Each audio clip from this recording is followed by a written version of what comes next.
BJP के सामने फिलहाल दो बड़ी चुनौतियां हैं। पहली, 2024 के लोकसभा चुनाव में नरेंद्र मोदी को तीसरी बार पीएम पद पर पहुंचाना।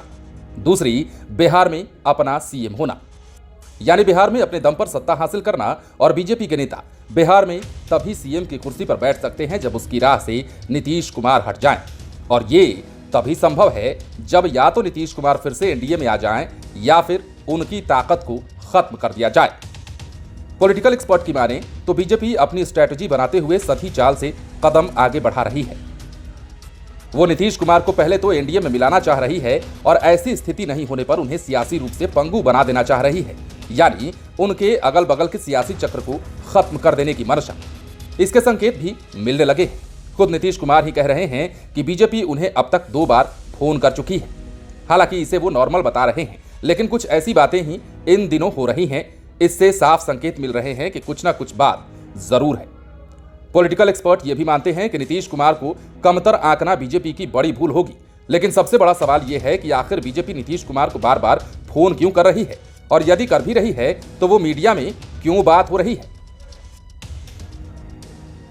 इस क्यों के पीछे का माजरा सियासी पंडितों को भी उलझन में डाल चुका है। दरअसल पॉलिटिकल एक्सपर्ट भी मानते हैं कि नरेंद्र मोदी और नीतीश कुमार अभी ये 2 ऐसे नाम हैं जो बिहार से लेकर देश की सियासत में छाए हुए हैं और सुर्खियों में भी हैं। नरेंद्र मोदी प्रधानमंत्री की कुर्सी पर काबिज हैं तो बिहार के मुख्यमंत्री की कुर्सी नीतीश कुमार के पास है। आज के डेट में नरेंद्र मोदी की पार्टी बीजेपी यानी भारतीय जनता पार्टी काफी मजबूत स्थिति में है, तो नीतीश कुमार की पार्टी जेडीयू यानी कि जनता दल यूनाइटेड उतनी ही कमजोर। पॉलिटिकल पावर में भी नरेंद्र मोदी आगे हैं तो नीतीश कुमार काफी पीछे। और खास बात यह कि बिहार में जब से सियासत ने करवट ली है तब से बीजेपी के तमाम नेता नीतीश कुमार पर टूट पड़े हैं।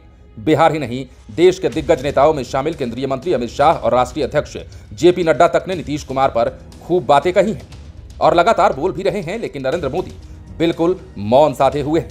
वे वेट एंड वॉच की भूमिका में हैं, जबकि पिछले माह ही बिहार दौरे पर आए अमित शाह ने नीतीश कुमार को लेकर क्या कुछ नहीं कह दिया। वे पश्चिम चंपारण की सभा में भी बोले तो पटना के कार्यक्रम में भी खूब बरसे। जेपी नड्डा ने भी जनवरी के दौरे में नीतीश कुमार पर खूब हमला किए। पिछले साल अगस्त में सत्ता बदली और मार्च का महीना आ गया है, लगभग 8 माह होने को है। इसके बाद भी नीतीश कुमार को लेकर नरेंद्र मोदी ना तो सोशल मीडिया पर आकर कुछ बोले हैं और ना ही किसी भाषण में ही कुछ कहा है। हालांकि वे इस दौरान बिहार भी नहीं आए हैं। आखिर नरेंद्र मोदी चुप क्यों हैं? क्या वे कोई बड़ा दांव चलने की तैयारी कर रहे हैं? इसे लेकर बिहार से लेकर देश के सियासी गलियारे तक के पॉलिटिकल एक्सपर्ट का मंथन शुरू हो चुका है। पॉलिटिकल एक्सपर्ट की माने तो बिहार में ऑपरेशन लोटस सफल नहीं हुआ, जिसकी आंच में आकर आरसीपी सिंह हाशिए पर चले गए हैं। कहा जाता है कि उपेंद्र कुशवाहा भी अघोषित रूप से उसी राह पर चल पड़े हैं और अब उन्होंने खुद की पार्टी बना ली है। नीतीश कुमार की समाधान यात्रा की तरह उपेंद्र कुशवाहा भी विरासत बचाओ नमन यात्रा पर निकले हुए हैं। इस यात्रा का समापन 6 मार्च को होना है। इसके बाद ही पता चलेगा कि इसका कितना लाभ मिला। हालांकि जिस तरह से उपेंद्र कुशवाहा का बिहार के जिलों में स्वागत हो रहा है, उससे फिलहाल तो यही लगता है कि वे अपने मकसद में कामयाब हो रहे हैं। अब यह कहना मुश्किल है कि उपेंद्र कुशवाहा कामयाब हो रहे हैं कि उनके पीछे अघोषित रूप से बीजेपी कामयाब हो रही है। उपेंद्र कुशवाहा की यात्रा चल ही रही थी कि नीतीश कुमार की सबसे नजदीकी पूर्व सांसद मीना सिंह ने जेडीयू से इस्तीफा दे दिया। मीना सिंह के पति अजीत सिंह भी जेडीयू से अपने समय में सांसद रहे थे। बाद में अजीत सिंह का निधन हो गया, तब उनकी पत्नी सांसद बनी, लेकिन इन दिनों वे साइड लाइन में थी। मीना सिंह के अलग होते ही जिस रणनीति के तहत बीजेपी के प्रदेश अध्यक्ष संजय जायसवाल ने उनसे मुलाकात की, उससे साफ जाहिर है कि बीजेपी बहुत तेजी से अपनी रणनीति पर काम कर रही है। लेकिन बड़ा सवाल यह भी है कि नीतीश कुमार कौन सी सियासी चाल चल रहे हैं। ये ना तो सियासी पंडितों को समझ में आ रहा है और ना ही बीजेपी के लोग ठीक ठीक समझ पा रहे हैं और ना ही आरजेडी वालों को ही समझ में आ रहा है। नीतीश कुमार के बारे में पॉलिटिकल पंडितों का भी मानना है कि उनकी सियासी चाल को समझना किसी के भी बूते की चीज नहीं है। वे तो इस बात से भी चकरा रहे हैं कि बीजेपी की ओर से नीतीश कुमार को बार बार फोन क्यों किया जा रहा है। नीतीश कुमार का 1 मार्च को जन्मदिन था। उस दिन केंद्रीय रक्षा मंत्री राजनाथ सिंह ने फोन किया था। इसके पहले जब बिहार में नए राज्यपाल राजेंद्र विश्वनाथ अर्लेकर का नोटिफिकेशन हुआ था, उस समय केंद्रीय गृह मंत्री अमित शाह ने फोन किया था। सवाल यह है कि आखिर फोन करके वो कहीं नीतीश कुमार के मन को टटोल तो नहीं रहे।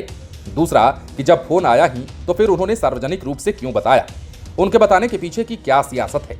पॉलिटिकल एक्सपर्ट ये भी कहते हैं कि नीतीश कुमार कुछ भी बोलते हैं तो उसके पहले उसे पूरी तरह से तौल लेते हैं। उसमें दूर की सियासी रणनीति छुपी होती है। इतना ही नहीं, नीतीश कुमार ने तमिलनाडु मामले में बीजेपी नेताओं से मुलाकात भी की और उनकी मांग पर सरकारी टीम को जांच के लिए तमिलनाडु भी भेज दिया। ऐसा ही नीतीश कुमार ने तब झटका दिया था जब वो एनडीए में थे। उस समय तेजस्वी यादव नेता प्रतिपक्ष थे। तब जातीय जनगणना की मांग पर वो तेजस्वी यादव से मुलाकात भी किए थे और उन्होंने उनकी मांग भी मान ली थी। बहरहाल बीजेपी फूंक फूंक कर अपना कदम बढ़ा रही है। पॉलिटिकल एक्सपर्ट की माने तो वो दोनों ही फॉर्मूलों पर चल रही है। नीतीश कुमार एनडीए में आते हैं तो प्लान कुछ और होगा और महागठबंधन में रहते हैं तो प्लान बी चलेगा, यानी बिहार में ऑपरेशन लोटस दोनों ही हाल में चलना है। लाइव सिटीज के लिए पटना से राजेश ठाकुर की रिपोर्ट।